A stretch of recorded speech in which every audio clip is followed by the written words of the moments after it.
Saudara, selamat pagi. Selamat di dalam kasih anugerah Tuhan. Sebelum kita membaca firman Tuhan, marilah kita berdoa terlebih dahulu. Tuhan Yesus yang Maha Baik, kami mengucap syukur atas pemeliharaan Tuhan selama ini, sehingga saat ini kami boleh membacakan firman Tuhan. Dan Tuhan urapi hamba-Mu, biarlah pemberitaan ini hanya atas pimpinan-Mu saja. Terima kasih Tuhan, kami menyerahkan seluruh pemberitaan ini hanya ke dalam tangan kuasa Tuhan. Di dalam nama Tuhan Yesus kami sudah berdoa dan mengucap syukur. Amin.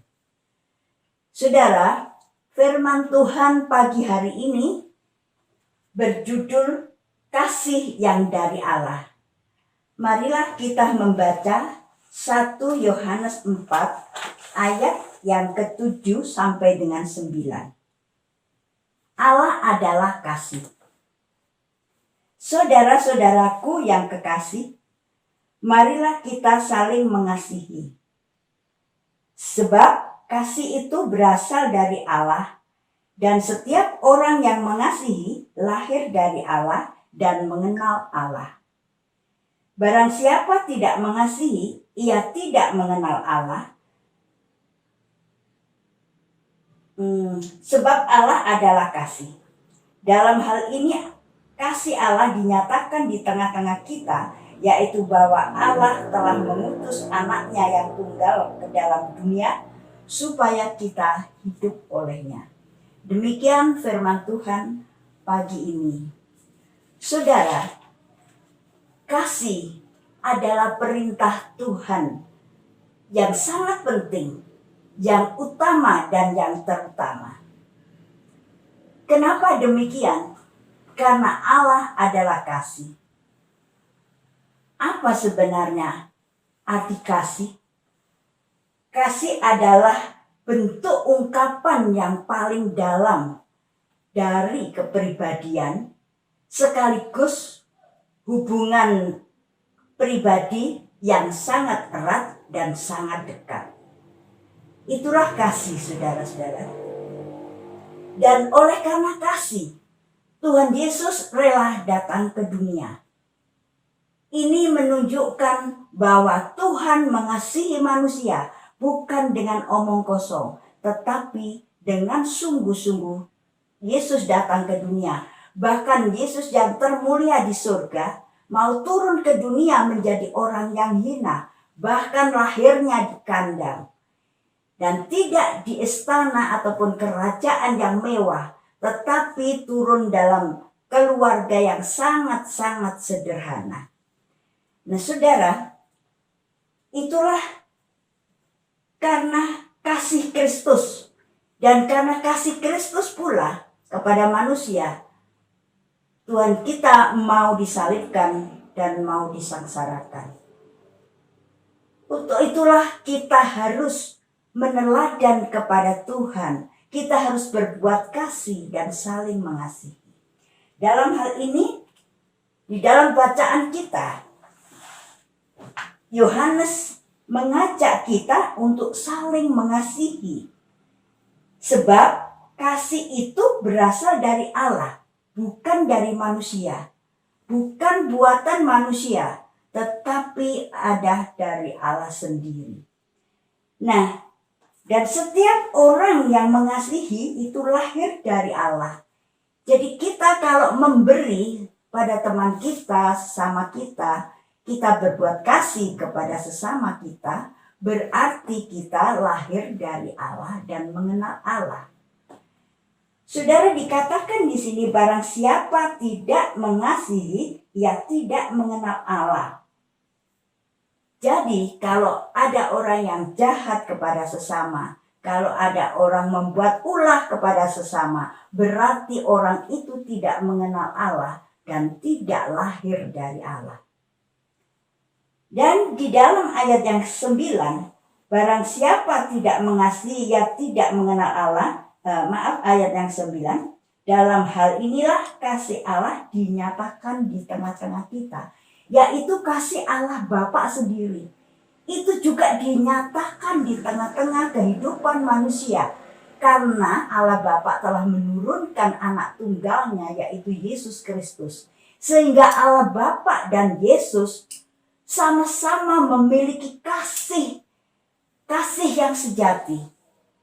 Dan sama-sama mengasihi pada manusia. Oleh karena itu anak tunggalnya diturunkan supaya manusia boleh mempunyai hidup. Saudara, kita juga melihat yang kedua, ada beberapa hal tentang kasih yang harus diperhatikan. Yaitu kasih adalah bukti iman kita kepada Tuhan. Kalau kita berbuat kasih karena kita meneladan Tuhan, berarti kita iman kepada Tuhan. Dan yang lain, kasih sebagai ukuran cinta kita kepada Tuhan dan kepada sesama. Kalau kita berbuat kasih, karena Tuhan juga mengasihi manusia di dunia ini, itulah tandanya kita juga meneladan Tuhan yang memberi kasih kepada sesama kita. Dan mengasihi kepada Tuhan, karena kita senantiasa dikatakan lahir dari Tuhan. Nah saudara, yang lain, kasih memerlukan pengorbanan dan kesiapan untuk taat. Tidak ada kasih tanpa pengorbanan. Kasih Tuhan Yesus mengorbankan dirinya sendiri untuk diberikan kepada manusia. Dan yang lain saudara, kasih itu adalah kesaksian yang paling efektif. Dalam hal ini Yakobus telah memberi contoh, yaitu Yakobus 2 ayat 14-17 demikian. Kalau ada orang yang lapar, kasih makan dan supaya makan sepuasnya. Kalau ada orang kedinginan, aku tidak punya pakaian, kasih pakaian untuk menutupi tubuhnya, untuk dipakai dalam tubuhnya supaya tidak kedinginan. Itu berarti kasih yang dilakukan. Karena kasih harus dilakukan. Apabila kasih itu tidak dilakukan, sia-sia, namanya bukan kasih lagi. Nah saudara-saudara, yang ketiga, Rasul Paulus mengatakan di dalam kitab suci ini bahwa orang yang tidak mempunyai kasih akan sia-sia hidupnya. Kasih itu sabar. Kasih itu murah hati. Kasih itu rela berkorban. Kasih itu tidak memegahkan diri. Dan kasih itu tidak sombong. Ini Rasul Paulus mengatakan kasih seperti itu. Apakah kita murah hati saudara-saudara? Apakah kita sudah melakukan kasih dan tidak memegahkan diri kepada sesamanya? Saudara, kadang kalau kita sudah menjadi orang yang top, sudah berhasil, tidak memandang muka pada orang yang tidak punya, menyepelekan, siapa mereka? Berarti orang itu tidak memiliki kasih dan bukan lahir dari Allah. Walaupun kita sekolah saudara-saudara sudah top, sudah S1, S2, S3, sampai menjadi profesor sekalipun, kalau kita tidak mempunyai kasih, sia-sialah hidup kita. Tetapi orang yang sederhana, mungkin hanya SD saja sekolahnya, tetapi dia suka berbuat kasih kepada sesamanya dan senantiasa merendahkan diri kepada Tuhan dan senantiasa menolong sesamanya, berarti orang itu lahir dari Allah. Berarti orang itu mengenal Allah. Sehingga orang itu adalah orang yang meneladan Tuhan, yaitu senantiasa berbuat kasih. Bahkan Rasul Paulus di dalam 1 Korintus 13 ayat yang pertama mengatakan, meskipun kamu bisa berbahasa manusia, bisa berbahasa Inggris, Prancis, Belanda, Tiongkok, dan sebagainya, bisa berbahasa roh, sekalipun bisa berbahasa malaikat, kalau tidak mempunyai kasih adalah sia-sia belaka. Nah saudara, itulah pandangan Rasul Paulus. Dan memang demikian halnya kalau tidak mempunyai kasih itu sia-sia belaka.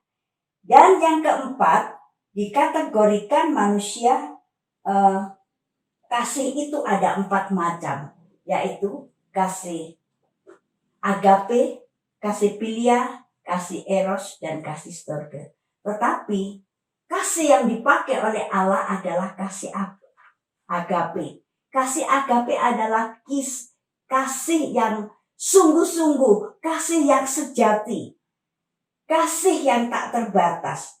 Oleh karena itu, kita harus mempunyai kasih yang agape seperti Tuhan Yesus memiliki kasih. Tetapi saudara, jarang manusia mempunyai kasih seperti itu. Tapi bagi anak-anak Tuhan seharusnya memiliki kasih seperti itu. Karena kita sudah diajarkan oleh Tuhan Yesus sejak semula. Tanpa kita mengasihi sesama manusia, tidak mungkin Injil dapat diberitakan. Dan kita harus memiliki kasih yang sempurna. Kasih yang sempurna itu kasih yang terus-menerus, kasih yang tidak terbatas. Jadi kasih tidak hanya sepintas lalu saat ini berbuat kasih, besok tidak. Tetapi kasih terus-menerus, bahkan dikatakan Rasul Paulus di dalam 1 Korintus 13 ayat yang ke-8 bahwa kasih itu tidak berkesudahan. Nah, saudara-saudara, saling mendoakan adalah juga berbuat kasih seperti Tuhan berdoa kepada murid-muridnya yang tertulis dalam Yohanes 17 ayat 1 sampai ke 26.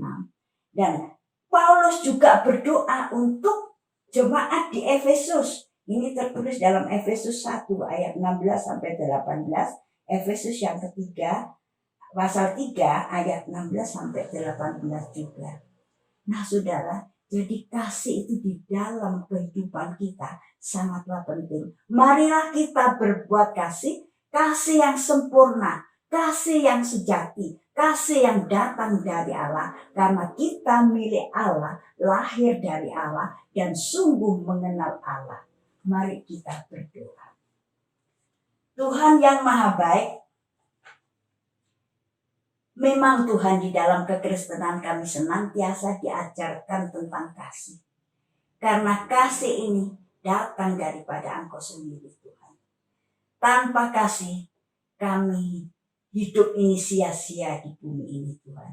Tapi dengan kasih Tuhan kami dapat berbagi pada sesama kita. Dengan kasih kami dapat memberitakan Injil Tuhan. Sehingga orang-orang yang belum mengenal Tuhan dapat menerima Tuhan karena kasih yang kami berikan kepada mereka. Terima kasih Tuhan. Biarlah anak-anak-Mu saat ini yang mendengar untuk melakukan kasih itu kepada sesama, kepada teman sendiri maupun kepada orang yang belum mengenal Tuhan.